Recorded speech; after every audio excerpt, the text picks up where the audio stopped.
Now, Congressman, you Town Hall quoted you today saying the president, you said complimentary things about President Trump, needs to tell Kevin McCarthy that, sir, you do not have the votes. It's time to withdraw. Let me turn the tables, Congresswoman. Kevin McCarthy has 203 votes. Your side has 20. So if I'm going to use your words and your methodology and your math, isn't it time for you to pack it in and your side to pack it in, considering he has over 200 and you have 20?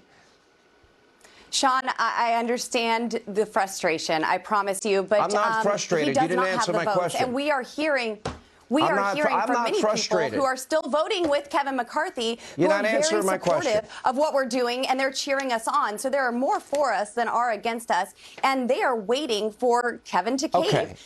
You know, the American people are certainly frustrated by...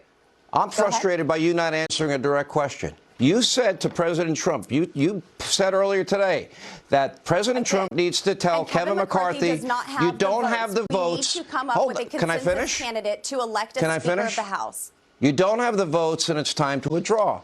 He has 203. Your side has 20. Why is it time for him to withdraw and not you when he has so many more votes? Well, Sean, he needs 218, and he does not have 218. We've been trying to work this out in private, as you said, for months. But Kevin McCarthy didn't even want to listen to us until his disappointing midterms. We all want a unified party, but this isn't chaos. It's a functioning constitutional republic. When everything is said and done, okay, I like the House Republicans will be stronger and better prepared to lead than we ever have before. I believe that this is what our founding fathers intended, and this is showing that our votes are working. Our votes aren't just a cast to anoint a king. Congresswoman, I'd ask you not to filibuster. Yesterday you voted, and Jim Jordan was your choice. Today it was Byron Donalds who was your choice. Tomorrow, I don't know who you're going to vote for. But the bottom line is you still only have 20 votes. Let me ask you this. Kevin McCarthy... I think we're proving that we're open to a menu of options. Many different people. You're proving that 20 people don't want Kevin McCarthy at this time. But my question to you is this. We are proving that there are many options. My question to you is, did you support Kevin McCarthy's commitments to America? And do you not believe that he's going to follow through on his written promises?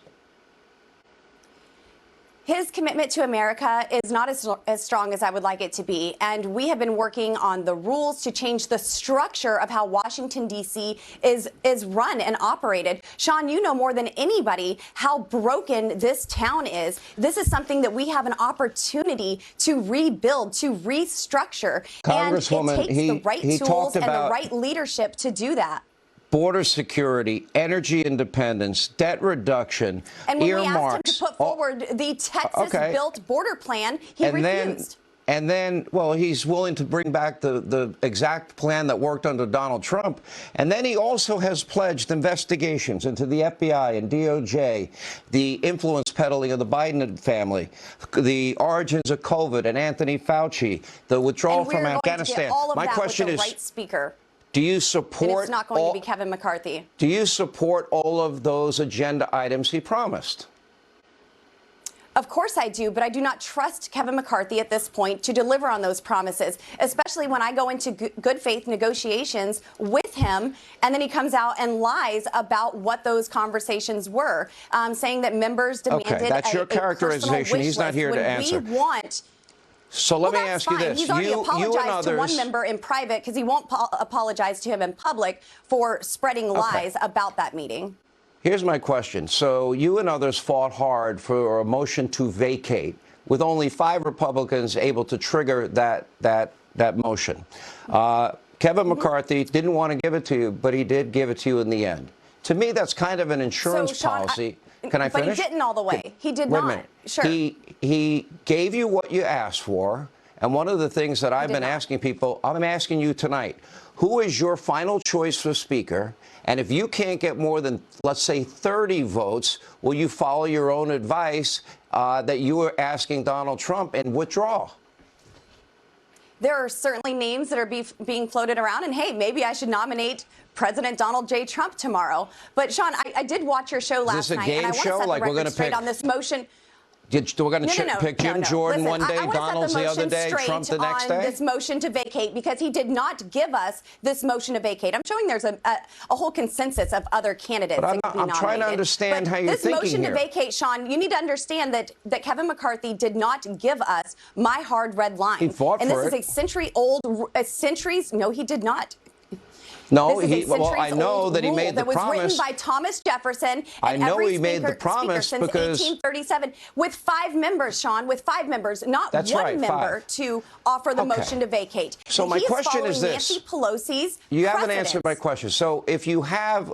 You cannot demand more responsibility. Yesterday you supported and then Jordan. Want less Today you're accountability, supporting Sean. Donald. That's not the way this works. We need a check and a balance on the third in line. Who to is the your presidency. Let's Look, have Sean, a final answer.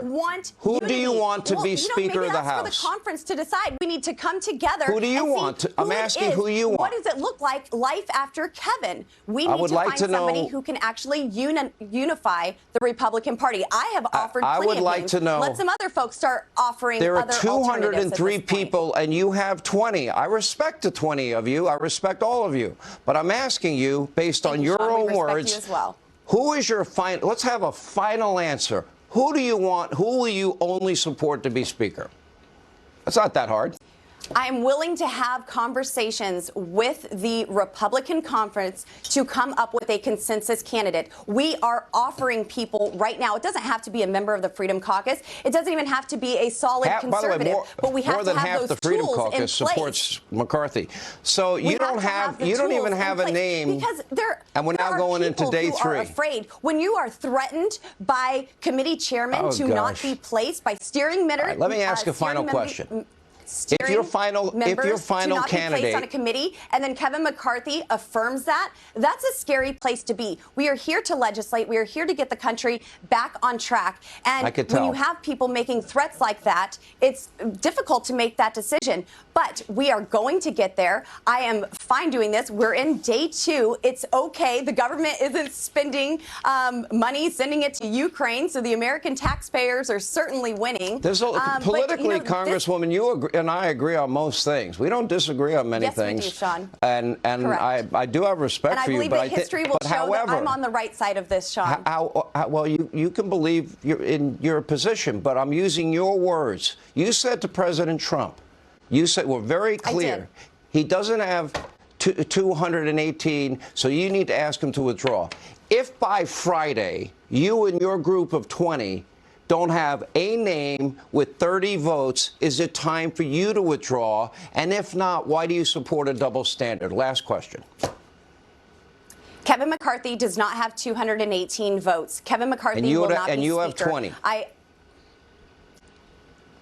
Kevin I asked you a very specific question. If by Friday you don't have 30, I will not, Sean. I will not withdraw. Our asks were not petty of Kevin McCarthy. They were not self-serving. We simply were asking for commitments on what the American people want to see. They want to see a vote on term limits, a vote on the Texas border plan to secure the southern border. And for crying out loud, Sean, we asked for a vote on a budget that actually balances.